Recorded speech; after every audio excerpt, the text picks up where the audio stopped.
to the flag of the United States of America and to the republic for which it stands, one nation, under God, indivisible, with liberty and justice for all.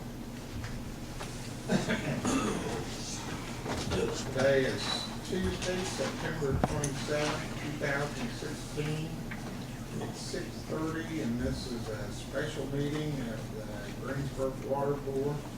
Have a roll call. Chuck? Here. Tony? Here. Frank? Here. Iris? Here. And Robin is absent.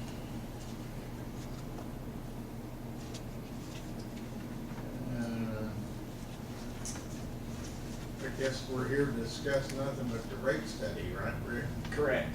John Julian with Umbaugh. Gentlemen? Good evening, everyone.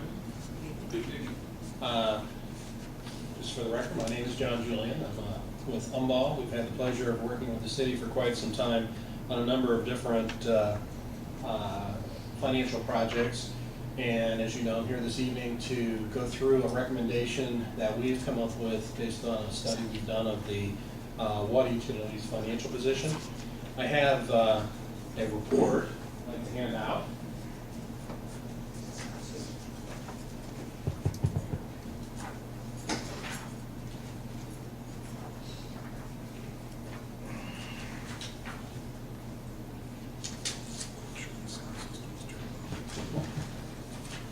I have a couple extra copies if anyone's interested in them.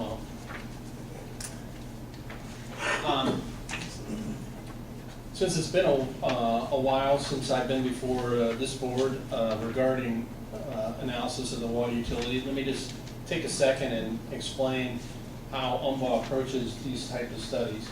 And then we'll get into the summary of our report and our recommendation. Let me also say that I'd like to keep this informal, so if you have any questions as I go through this, please slow me down and I'll be happy to answer the questions you have. And if there's something I don't cover that you want to drill down deeper in the details, please don't hesitate to ask those types of questions as well. But the way Umbaugh approaches these type of studies is we like to get our arms around where you've come from financially over the last couple of years. It gives us a pretty good idea of the trends that we might expect as we put together the financial plan for the future. Once we have a pretty good sense of where you come from financially, we want to take a look at where you are today in terms of financial strength. And that's primarily an evaluation of your cash position. I'm a firm believer that cash is king. It solves a lot of problems, gets you through a lot of emergencies.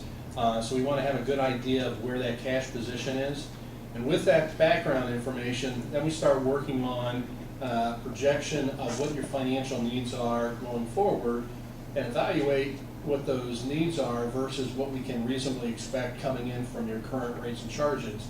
And to the extent there is a gap there, we make a recommendation on how you might want to approach eliminating that gap. So as I go through these schedules, you'll see that they kind of follow that sequence of our analysis. The first slide is just a recap, very general recap of your key financial operations over the last couple of years. The first line is your operating revenue, and it's been coming in around $2.5 million per year over the last 3 years, fairly steady. There is a little bit of erosion there. We were closer to 2.6 in 2013, and 2015 was just under 2.5. My estimate of what that erosion is, as you know, we're in a time where a lot of people are investing in low flow plumbing fixtures, and you can kind of anticipate conservation is going to have an impact, which is great from a environmental standpoint. It's not so great for running a business that sells water, but you have to accept the fact that that is what's going on. But it's not having an overly negative impact on the utility. I think your revenues are running pretty steady, which is a good thing to see. The next line there is your first obligation in being in the water business you have to pay expenses that you incur on a day-to-day basis that relate to the operations of the water utility. And things like that are obviously your labor-related costs, your benefits-related costs, maintenance, repairs, et cetera. And we have a full detail of those expenditures over the last 3 years. And as you might expect, those have been trending upward. They're going to trend in some regards because of inflation. Inflation hasn't been particularly high over the last several years, but it does have some impact, particularly in your benefits areas. Costs of health insurance and things like that are going up. We also have noticed that purchase power is going up as your expenses, and so those type of things are things that we've observed over the last couple of years. When you compare the revenues coming in versus the day-to-day operating costs, what's left is going to be dollars that are available for things like normal capital improvements or paying debt service. And what you can see here is that back in 2013, we had about a $320,000 positive variance there. That's money that's available actually to spend for capital and debt. It dropped down in 2014 and actually went negative in 2015. And so the story that this tells us is that costs are catching up with us, revenues aren't growing fast enough, and actually are, as I mentioned, shrinking a little bit, that we're seeing the life cycle of this last rate increase we did coming to an end, and we need to start planning to address that and identify what our needs are and see if what adjustment of rates are justified.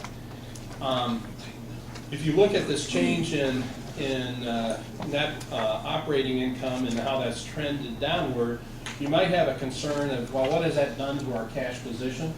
And I mentioned a minute ago that I think cash is extremely important for running the business. So if you turn to the next page, we do an evaluation of your cash position to answer that question. And I can tell you this, that just dropping to the bottom line is, if you look at the far right-hand column, down at the bottom, there's about a $1.6 million positive variance. That's a good thing to have. As a business, you can't live paycheck to paycheck. You've got to have reserves to take care of certain things. You have to have that because you've made some promises to some bondholders that you have to meet. But just for good business practices, you can't be living from paycheck to paycheck. So the details show me that you have about $3.8 million of cash. That's that first column. It's broken into different funds because, as you probably know, there are funds that are set up for particular reasons for operating the water utility. So that $3.8 million is broken out into those different funds. The middle column is we look at each one of those funds, what they're intended for, how those balances match up with either, as I said, the promises you've made to your bondholders or just good business practices, and came up with a floor that you wouldn't want to drop below, just under 2.1 million. And that's how I come back with that variance of 1.7 million.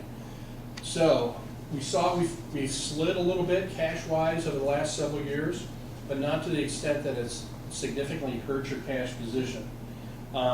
So you've done the right things over the years that you've needed to do in terms of the operation utilities that you build up that reserve. We don't want to get it down to that floor, that $2 million floor I've talked about. That creates significantly more problems, and in the end result, costs your ratepayers more than necessary when you get down to that level.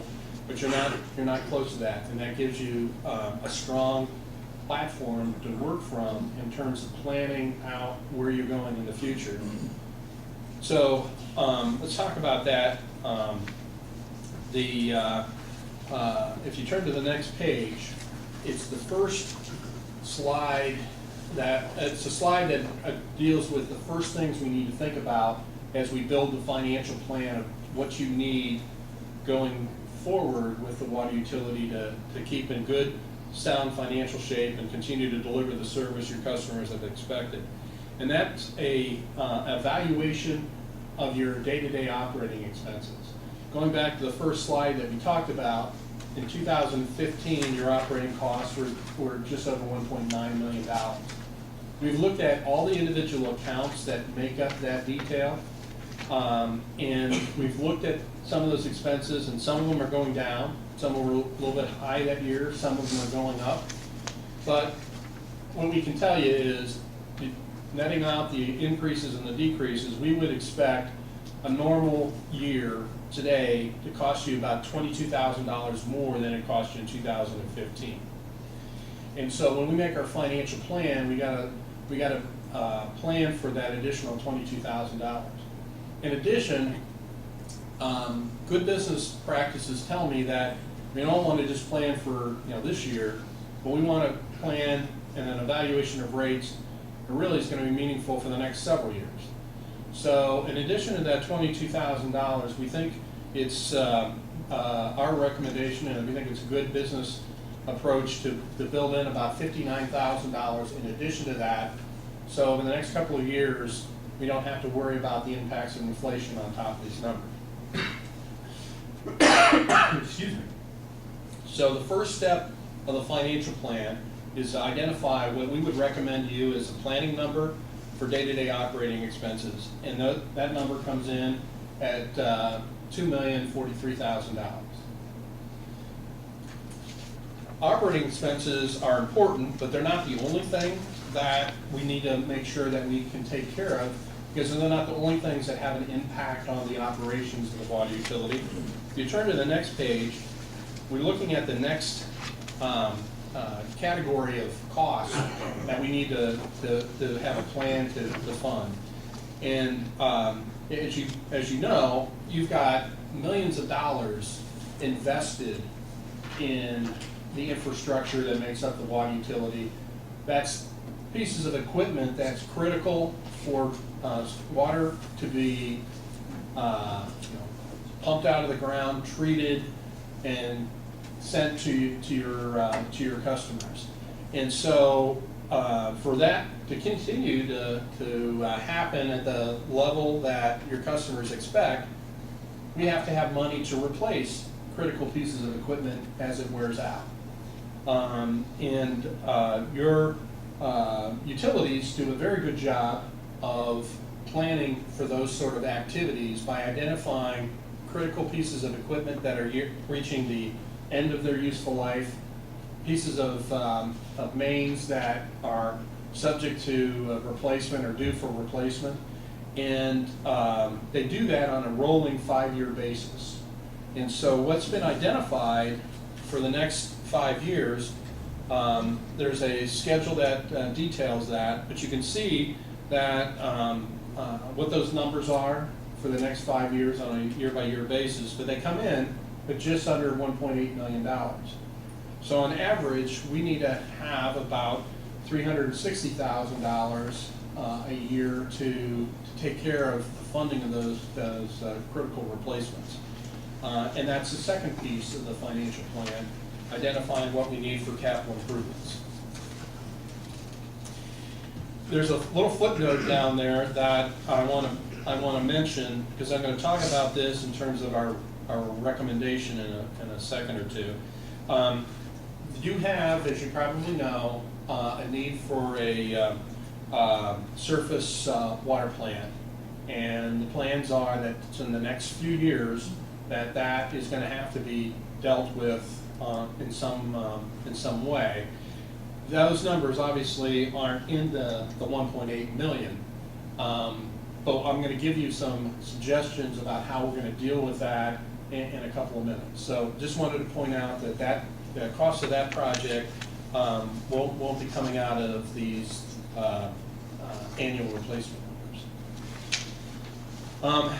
The last piece of financial information that makes up the needs of the water utility and have to be addressed in the financial plan are the monies needed to repay debt that's outstanding. As I mentioned a few minutes ago, you've got millions of dollars of infrastructure that's out there, equipment that's serving your customers. Some of that you pay for on a pay-as-you-go basis, as it's needed, you go in your cash reserves and pay for it. Some of it has been paid for by issuing debt.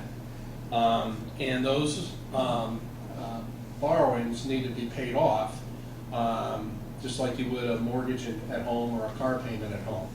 And right now, there's 2 bond issues for the water utility that we need to take care of.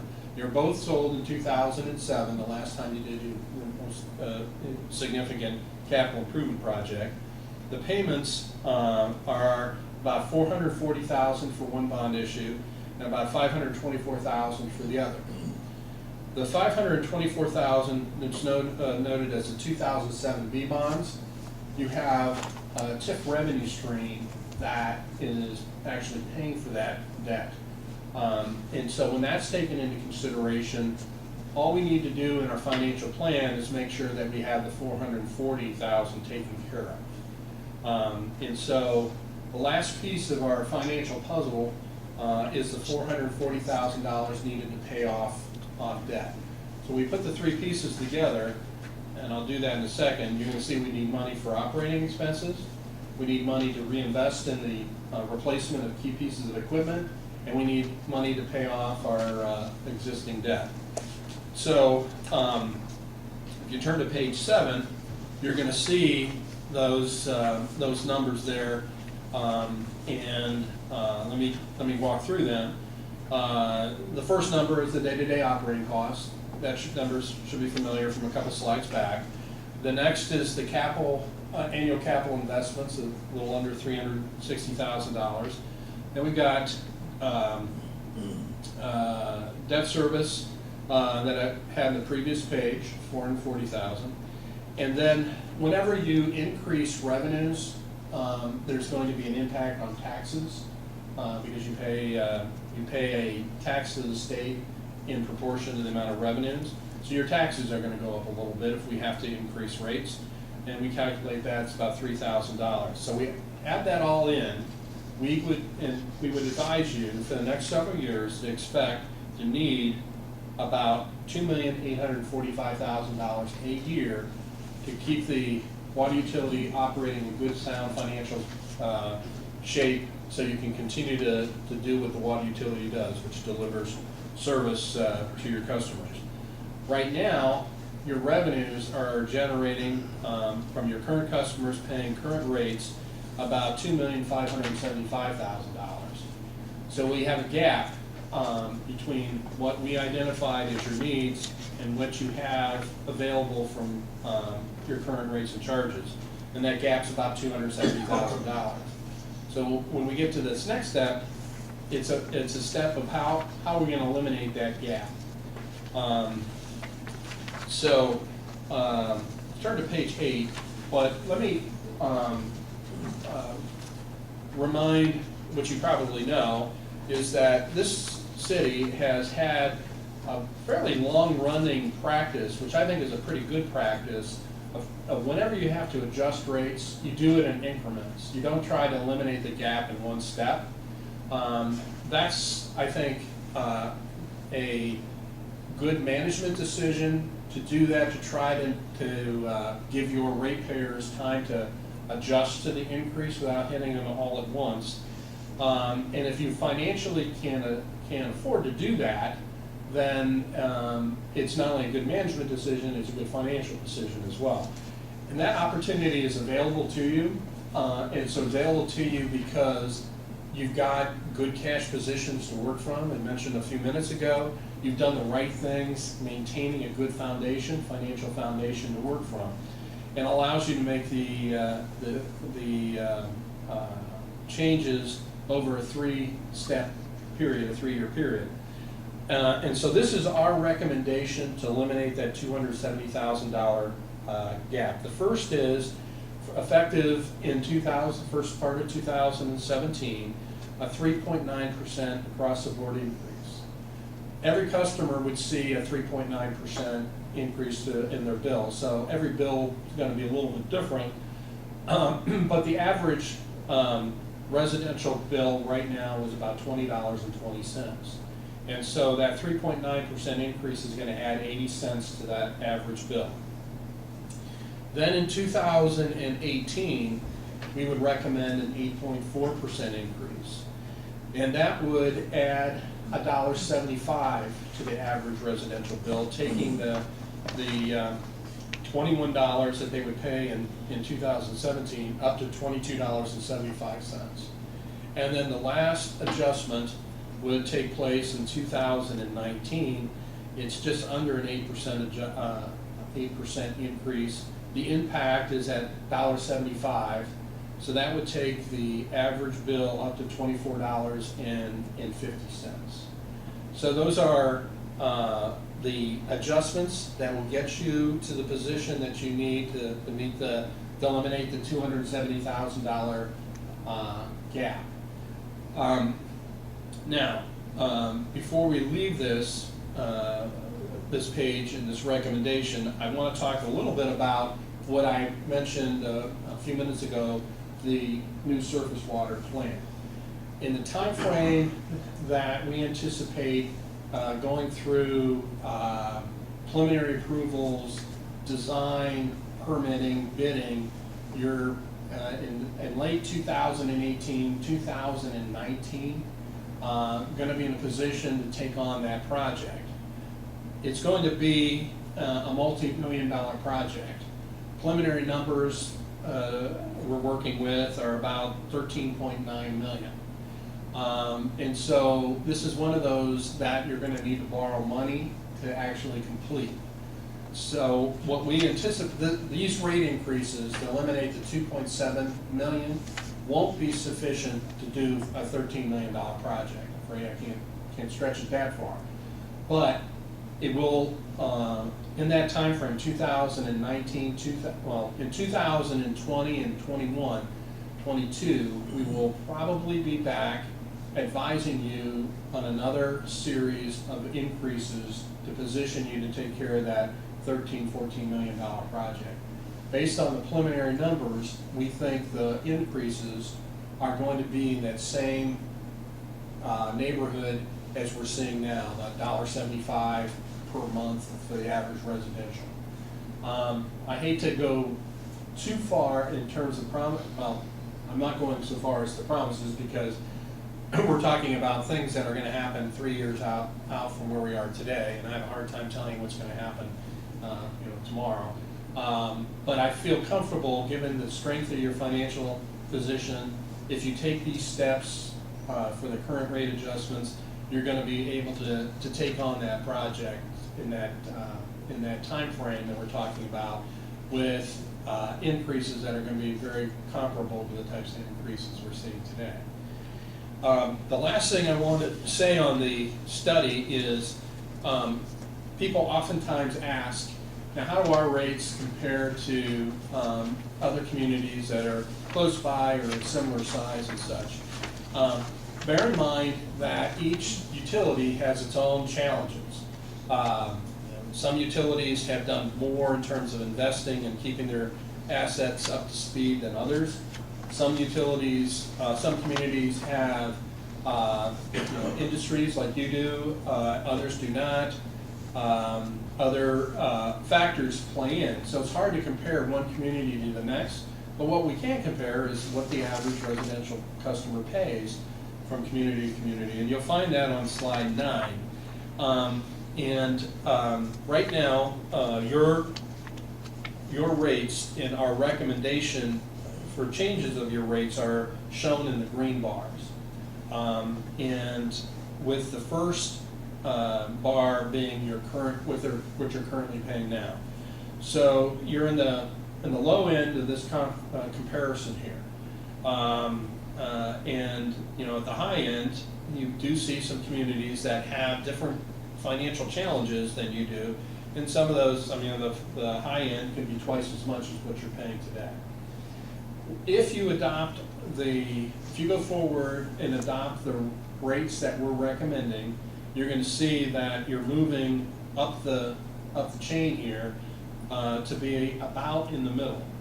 But the point that I want to emphasize here is that this is a snapshot today, and these communities that we're comparing you to, what I can tell you, 3 years from now, the rates aren't going to be lower. Nobody in today's world is lowering rates. There's a fair chance, I can't tell you with any conviction that they're all going to be higher, but some of these rates are going to be higher just because they're dealing with the same things that you're dealing with. But even with that, the highest rate we're looking at would be that third phase adjustment in 2019, puts you still right in the middle of the communities we're comparing you to. This is usually where I start hearing people's heads slam against the table. I put you all to sleep. But let me just take a step back and just kind of summarize. I think you've done an excellent job maintaining the utility's financial position. As oftentimes happens, it's been a number of years since we've done a study, and it does show there's about a $270,000 gap between what we think you're going to need going forward and what your current rates are being able to fund. And our recommendation is that you eliminate that with a 3-step adjustment that we just discussed. So I'd be happy to answer any questions that you have, or go in whatever direction you wish.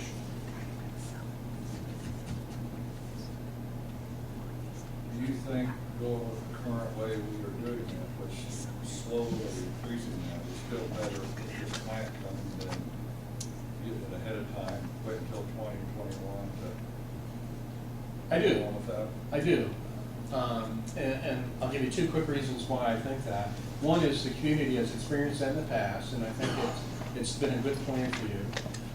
And it kind of sets the table for this bigger project coming up.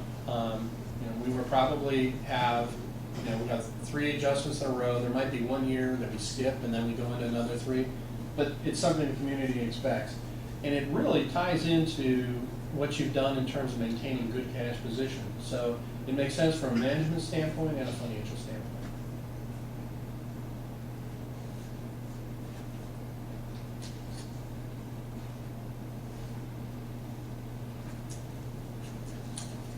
Thank you very much. Thank you much. Very good job.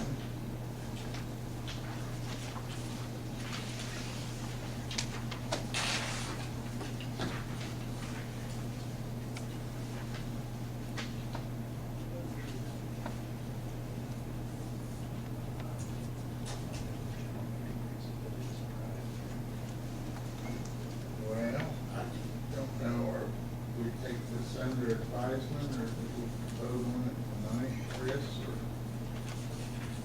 You guys decide. You thought you were done hearing from me. Can I? Oh, sure, John. Can I should have done this. As I mentioned in the presentation, we have an effective date scheduled for this in January of 2017.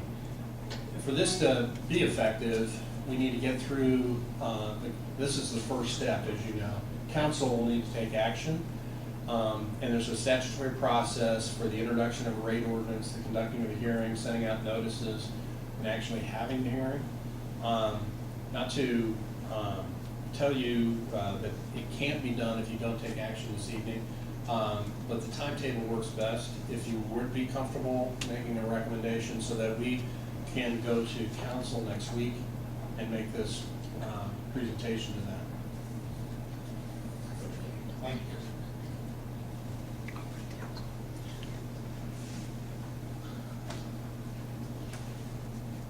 With that being said, if there's no other questions, I'll make the motion that we accept the rate hike as presented by John Julian. I'll second. Motion's been made and seconded, we'll have a roll call, Donna. Chuck? Yes. Excuse me. Tony? Yes. Frank? Yes. Iris? Yes. So moved.